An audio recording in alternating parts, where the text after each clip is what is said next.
बच्चों, हम अभी मुग़ल कालीन इतिहास पढ़ रहे हैं और उसमें मैं आपको अकबर के बारे में बता रहा हूँ कि पहले के मैंने अपने लेक्चर्स में बताया कि अकबर कैसे गद्दी पे बैठा और कैसे फिर उसने अपना शासन को सुदृढ़ किया।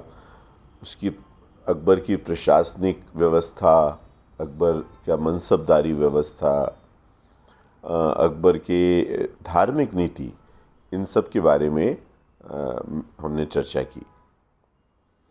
आज हम एक मुग़ल कालीन इतिहास के एक बहुत ही महत्वपूर्ण टॉपिक पर चर्चा करेंगे और वो है मुग़लों की राजपूतों के प्रति नीति। उसमें मैं आज अकबर की राजपूतों के प्रति नीति के बारे में बताऊंगा कि उसकी राजपूतों के प्रति क्या नीति थी।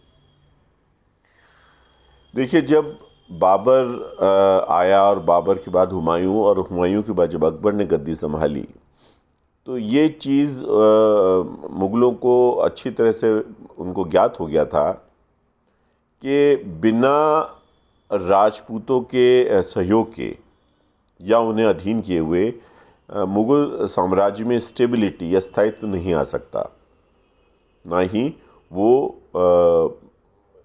सुदृढ़ हो सकता है।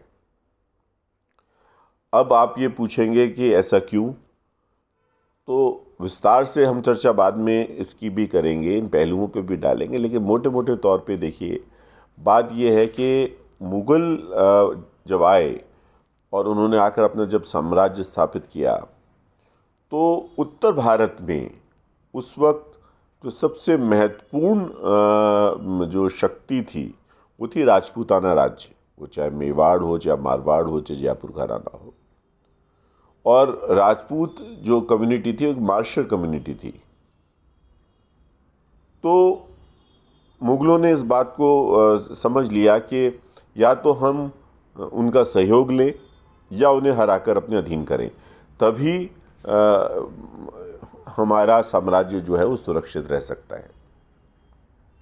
इसके अलावा कई और कारण थे। एक कारण ये भी था कि गुजरात और दिल्ली, गुजरात जैसा कि आपको पता है कि व्यापार समुद्र के द्वारा होता था, तो वो सुरक्षित तभी होगा, गुजरात के जो राज्य है वो तभी सुरक्षित होगा या उसको वो कंट्रोल कर सकेंगे यदि वो जो उसका जो रास्ता है, यानी आपको पता है कि दिल्ली और गुजरात अगर हम जाते हैं तो बीच में राजपूताना राज्य आते हैं।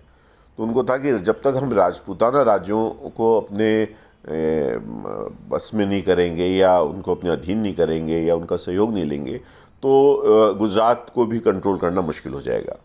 तो ये दूसरा इसका बहुत प्रमुख कारण था।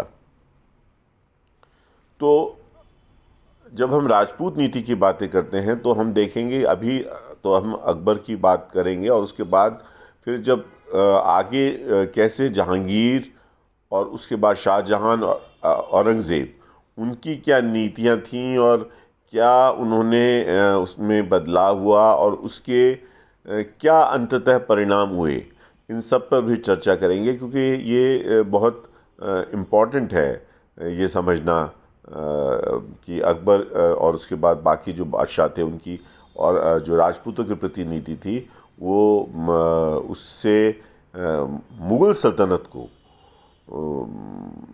कैसे उस पर असर पड़ा जब वो नीति में बदलाव हुए। तो ये सब हम इसकी चर्चा भी बाद में भी करेंगे। तो आज हम अकबर की राजपूत नीति के बारे में बात करेंगे। तो अकबर की जो राजपूत नीति थी उसको हम 3 चरणों में विभक्त हम उसको कर सकते हैं। पहला जो था वो 1570 तक हम पहला चरण मान सकते हैं, जिसमें अकबर ने दिल्ली सुल्तानों की नीतियों का अनुसरण किया। उसके बाद जो दूसरा चरण आया उसमें राजपूतों के साथ दोस्ती उसने बढ़ाने का प्रयत्न किया और तीसरे चरण में अकबर ने मुस्लिम कट्टरपन से अपने आप को अलग किया। राजपूतों के साथ अकबर को लेकर कई विवाद भी हुए, कुछ का तर्क है कि अकबर ने एक ऐसी व्यवस्था शुरू की जिसमें धर्म के आधार पर सार्वजनिक नियुक्तियों में कोई भेदभाव नहीं रखा जाता था।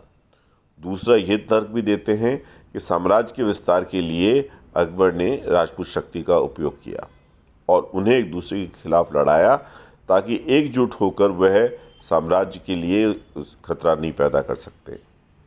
ये भी कहा जाता है कि अकबर की राजपूत नीति जमींदारों और लड़ाकू जातियों को आपस में अपने में मिलाने की उसकी नीति थी। इसमें राजपूत और अफगान दोनों शामिल थे। खैर, जो भी हो, राजपूतों की स्वामी भक्ति जगत प्रसिद्ध थी। वे दरबार के अंदर और बाहर एक महत्वपूर्ण आधार स्तंभ साबित हो सकते थे। 1557 में ही अकबर के मन में राजपूतों की स्वामी भक्ति की इच्छा पड़ गई थी और आमेर के राजा भारमल के नेतृत्व में राजपूत सेना ने अकबर के प्रति अपनी निष्ठा व्यक्त की थी और इसका परिणाम ये हुआ कि 1562 में भारमल की पुत्री का विवाह अकबर से हुआ। इस तरह वैवाहिक संधियां पहले भी हुआ करती थी। ये शादियां राजनीतिक समझौतों की उपज थी। इनमें ना इस्लाम धर्म अपनाने को मजबूर किया जाता था और ना ही हिंदू परंपराओं से नाता तोड़ा जाता था। भारमल ने व्यक्तिगत रूप से सम्राट के समक्ष उपस्थित होकर हुए और उससे राजनीतिक जो गठबंधन था वह मजबूत हुआ। इस प्रकार अकबर का शासनकाल व्यक्तिगत निष्ठाओं का काल रहा। राजपूतों और मुगलों के बीच वैवाहिक संधियों में कोई विशेष शर्त नहीं रखी जाती थी। इन संधियों के पीछे मुगलों और राजपूतों को विद्रोही तत्वों का मुकाबला करने या सैनिक लाभों के लिए उनका उपयोग करने जैसी कोई मंशा नहीं रहती थी।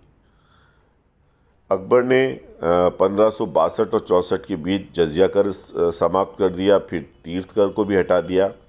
इन उदारवादी कदमों के कारण अकबर के प्रति लोगों का विश्वास बढ़ा और वह उदारवादी राजा के रूप में प्रतिष्ठित हुआ। अब इसके बाद अगले उसमें मैं आपको जो उसके चरणबद्ध जो है उसके बारे में, जो राजपूतों की नीति, उसके बारे में हम विस्तार से और चर्चा करेंगे।